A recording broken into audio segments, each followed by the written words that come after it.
ICAI દ્વારા જાન્યુઆરી 2026માં લેવાયેલી CA final પરીક્ષાનું પરિણામ જાહેર થયું છે.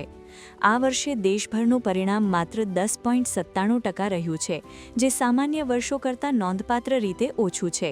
જો કે આ કપરી પરીક્ષામાં પણ અમદાવાદ ચેપ્ટરે 13.86%ના શાનદાર પરિણામ સાથે ફરી એકવાર મેદાન માર્યું છે. અમદાવાદના હર્ષ સોનારાએ સમગ્ર દેશમાં 9મો રેન્ક મેળવી શહેરનું નામ રોશન કર્યું છે, જ્યારે નમિશ શાહે ઓલ ઇન્ડિયા લેવલ પર 27મો રેન્ક પ્રાપ્ત કર્યો છે. મુશ્કેલ પેપર્સ અને ઓછા પરિણામ વચ્ચે પણ આ યુવાનોએ પોતાની મહેનતથી સફળતાનો સ્વાદ ચાખ્યો છે. સીએ ઇન્ટર પત્યા પછી ડે 1થી જ મેં સીએ ફાઇનલની તૈયારી ચાલુ કરી દીધી હતી. સો 2 વર્ષ સુધી કોન્સ્ટન્ટલી અટેન્ડ કર્યા અને છેલ્લા 1 વર્ષમાં કોન્સ્ટન્ટ રિવિઝન્સ જેટલા થઈ શકે એ હું ટ્રાય કરતો હતો. અને જેટલા બી ડિફિકલ્ટ સબ્જેક્ટ્સ છે કે ડિફિકલ્ટ કોન્સેપ્ટ છે એને હું કેટલી જલ્દી સમજી શકું છું બધું, અને ક્વેશ્ચન્સ કેટલી જલ્દી ટ્રાય કરું છું. એ પરિવારનો સપોર્ટ કેવો રહ્યો? સૌથી વધારે સપોર્ટ મારા ફાધરનો હતો, જે સીએ ફિલ્ડમાં જ હતા, બટ એમણે ડ્રોપઆઉટ કર્યું હતું. સો એ જ મારું મોટિવેશન હતું કે હું પણ સીએ કમ્પ્લીટ કરું.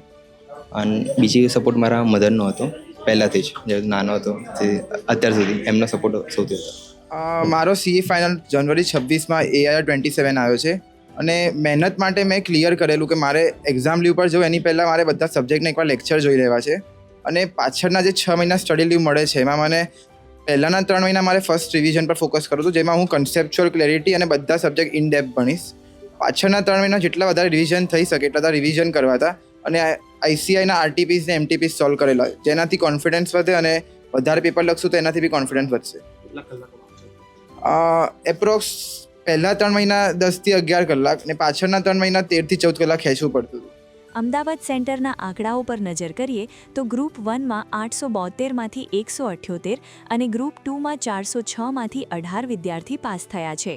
તો બંને ગ્રુપ સાથે આપનારા 635માંથી 88 વિદ્યાર્થી હવે ઓફિશિયલી ચાર્ટર્ડ એકાઉન્ટન્ટ બની ગયા છે.